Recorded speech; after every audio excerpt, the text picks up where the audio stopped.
Panjalu antara tahun 1135 hingga tahun 1159 diperintah oleh seorang raja yang menggunakan gelar Abhiseka cukup panjang, yakni Sri Maharaja Samapanji Jayabaya Sri Wameswara Madhusudana Awatara Nimbita Sutrisingha Parakrama Utunggadewa.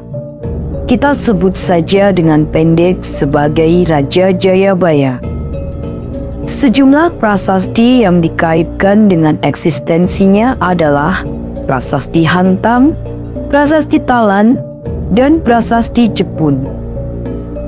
Masa ini dianggap sebagai masa di mana Panjalu atau Kadiri mencapai puncak kejayaannya. Di masa ini pula, Panjalu berhasil menguasai Jenggala, lantas disatukan dalam pemerintahan yang sama.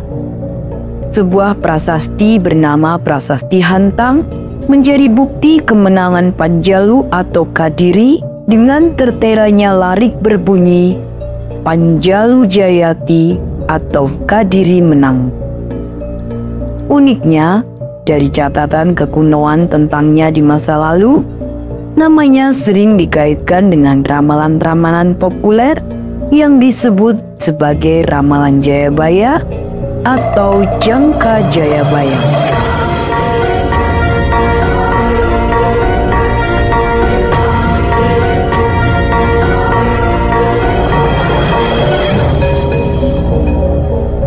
Keganjilan paling kentara dari Ramalan Jayabaya adalah bahasanya yang berupa bahasa Jawa era baru, bukan bahasa Jawa kuno sesuai masa hidup Prabu Jayabaya.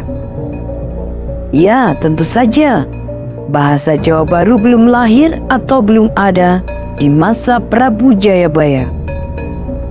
Sebagai catatan, di antara bahasa Jawa kuno dan bahasa Jawa baru, masih ada bahasa Jawa era tengahan yang biasa digunakan para pujangga di lontar-lontar era Majapahit akhir. Dengan demikian, sekali lagi, jika melihat bahasa yang digunakan dalam Jangka Jayabaya, karya ini lebih masuk sebagai karya sastra Jawa baru. Jika menyimak sejumlah terbitan yang ada yang menggunakan sebutan Jangka Jayabaya atau Jongko Joyoboyo cukup banyak.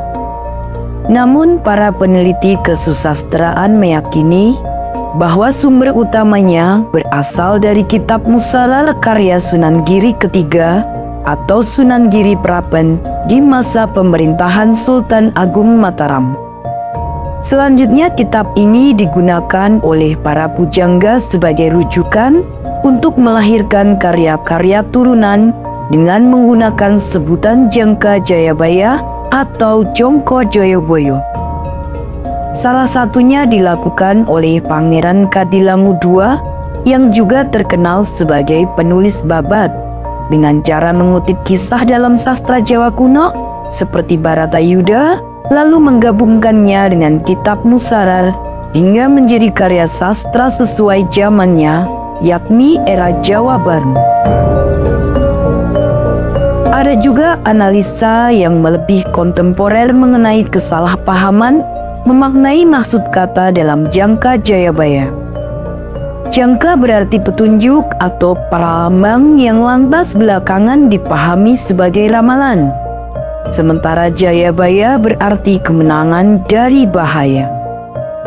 Dengan demikian Jangka Jayabaya memiliki tafsiran arti petunjuk untuk menang saat menghadapi bahaya. Sebuah alarm peringatan agar waspada jika sudah muncul tanda-tanda yang dianggap berbahaya. Mereka yang waspadalah yang akan menang atau selamat dari bahaya.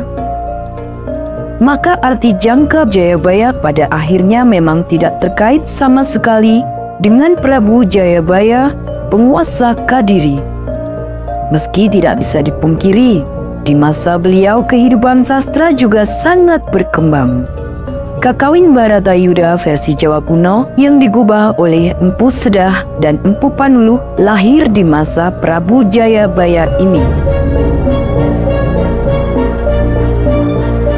Lepas dari bagaimana riwayat sesungguhnya Jangka Jayabaya itu, juga benarkah isi ramalan Jongko Joyoboyo? Namun paling tidak, melalui karya sastra yang diserat para leluhur tersebut, hendaknya petuah-petuah di dalamnya menjadi pengingat bagi kita semua untuk selalu eling lan waspada menghadapi zaman yang terus berubah. Lalu apa sajakah ramalan dalam Jangka Jayabaya yang dianggap populer, beredar di masyarakat, dan dihubungkan dengan peristiwa yang terjadi di Pulau Jawa? Soekarno, politisi ulung sekaligus Presiden Indonesia pertama yang paham kebudayaan Jawa, merasa perlu menukil ramalan tersebut dalam pledoi pembelaannya di pengadilan Belanda pada tahun 1930. Pledoi yang kemudian kita kenal dengan Indonesia Menggugat itu, Soekarno menyebut tentang Ratu Adil.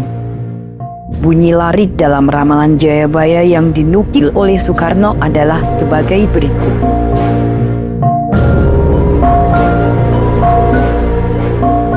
Gunung-gunung akan meletus, bumi bergoncang-goncang, langit dan sungai akan meluap. Ini akan menjadi masa penuh penderitaan, masa kesewenang-wenangan dan ketidakpedulian, masa orang-orang licik berkuasa dan orang-orang baik akan tertindas. Tapi setelah masa yang paling berat itu, akan datang zaman baru, zaman yang penuh kemegahan dan kemuliaan, zaman keemasan Nusantara.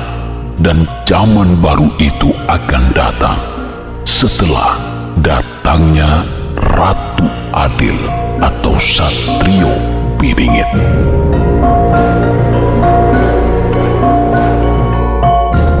Jangka Jayabaya atau Jongko Joyoboyo juga mengidentifikasi sebuah zaman di mana ramalan itu mulai dinyatakan terjadi.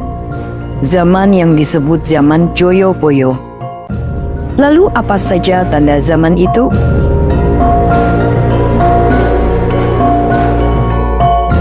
Sesuk yen ono kreto tanpa jaran, tanah Jawa kalungan wesi, prau mlaku ing dhuwur awang-awang, kali ilang kedunge, pasar ilang kumandangi. Iku tondo yen tekane jaman Joyoboyo wis cedhak.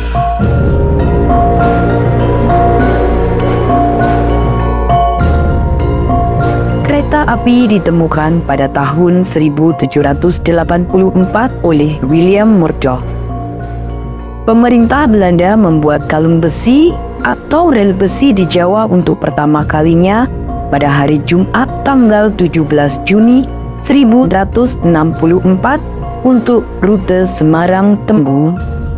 Sementara Wright bersaudara berhasil menerbangkan pesawatnya pada tanggal 17 Desember 1903. Anthony Fokker, orang Belanda kelahiran Blitar, Jawa Timur, berhasil memproduksi pesawat untuk pertama kalinya di tahun 1910 yang lantas pindah ke Jerman untuk mendirikan pabrik prau sing mlaku ing dhuwur awang-awang itu di Berlin, Jerman.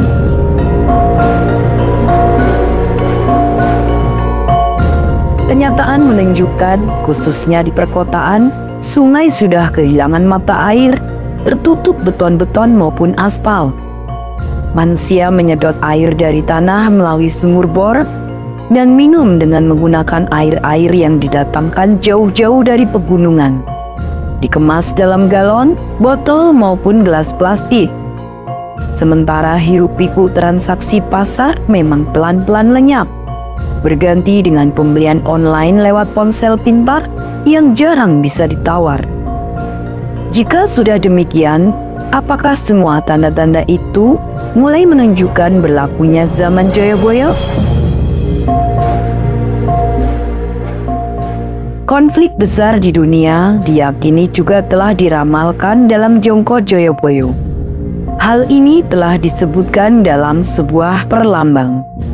Sesuk yen ono paprangan saka wetan, kulon, kidul lan lor, akeh wong becik saya sengsara. Di masa ini akan semakin banyak bangsa pucat atau Eropa yang datang membawa tongkat dan bisa membunuh dari jarak jauh. Sementara kedatangan bangsa kuning yang lebih menindas walau dalam tempo singkat digambarkan sebagai kajajah saumur jagung karo wong cebol, di mana dengan mudah sudah bisa kita artikan sebagai periode penjajahan bangsa Jepang. Masalah sosial politik juga tidak lepas dari larik-larik dalam Jongko Joyoboyo. Di antaranya berbunyi demikian. Wong apik ditampik-tampik, tukang mangan suap saya ndodrok, maling lungguh wetenge mleduk, akeh wong nyekel bondo nanging uripe sengsara. Durjana saya sampurna, wong jahat munggah pangkat, wong mulya dikunjara, sing jujur kucur, wong wadon nganggo pakaian wong lanang, wong wadon nunggang jarak, akeh puruh nantang juragan, juragan dadi umpan, sing suarane seru oleh pengaruh. Prawan mung sak rego limo, akeh ibu padha ngedol anake, akeh wong wadon ngedol awake, akeh wong ijol bebojonan, akeh prawan tuwa, akeh rondo nglairake anak, akeh jabang bayi lahir goleki bopone, guru disatu pongko podo curiga.